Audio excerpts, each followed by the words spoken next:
तराई मधेसका नेपाली दाजुभाइहरू इन्डियन बिहारी भयो र तिब्बतियन शरणार्थीहरू नेपाली। अहिले यो भेष लगाउने मान्छेहरू, यो भेषको चाहिँ एकदम धेरै चर्चा भइरहेछ इन्टरनेटमा हैन। अब यिनीहरू को हो? यिनीहरू भन्नेपछि तिब्बतियन हो। अब तिब्बतियन को हो भनेपछि बुझ्नु पर्ने हो, आज भन्दा 75-80 साल पहिले है तिब्बत भन्ने एउटा राज्य थियो, देश थियो एउटा हैन। नेपाल हैन जसरी छ, भुटान जसरी छ, त्यसरी नै एउटा तिब्बत राज्य थियो, देश थियो। त्यहाँ नजिक आफ्नो झण्डा थियो, आफ्नो पैसा थियो हैन।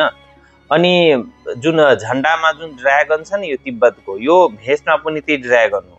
अनि 1950 मा के भएको हो भने जब चाइनाले एट्याक गर्यो तिब्बतलाई एट्याक गरेपछि तिब्बतलाई चाहिँ कब्जामा लियो। चाइनाले के लियो? कब्जामा लियो। त्यतिखेर के भएको थियो भने तिब्बत र नेपालसँग धेरै राम्रो ट्रेडहरू भइरहेको थियो। मान्छेहरूको बोली भाषा संस्कृति कल्चर धेरै मिलिरहेको थियो नेपाली मान्छेहरूसँग।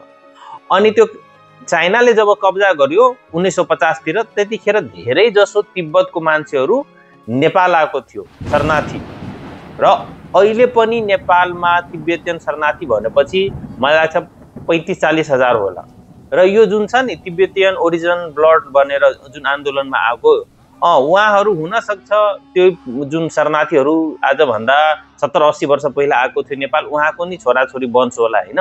र यो आफ्नो पूर्वजलाई सम्झिनको लागि मेबी हुन सक्छ यो भेष लगाएको होला।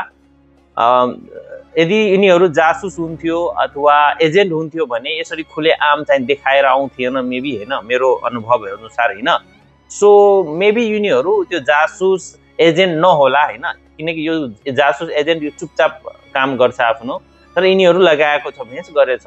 आखिर यिनीहरू चाहिँ जेन्जी आन्दोलनमा किन आएको थियो? यहाँ धेरै जसो मान्छे हैन 28 प्लस हो हैन, के जेन्जी युवाहरू। सो उहाँहरूलाई पनि कन्ट्याक्टमा ल्याएर सोधपुछ गरौँ के कसो हो हैन। र रियल कुरा के हो त्यो छिटै नै छिटै सोशल मिडियामा आओस्। तर मैले भनेको अनुसार यही हो। तपाईलाई कस्तो लाग्यो भिडियो? तपाईँ सेयर गरिदिनु होला राम्रो लागेछ भने, र तपाईँ के भन्न चाहनुहुन्छ भने कमेन्ट गरिदिनु होला। धन्यवाद।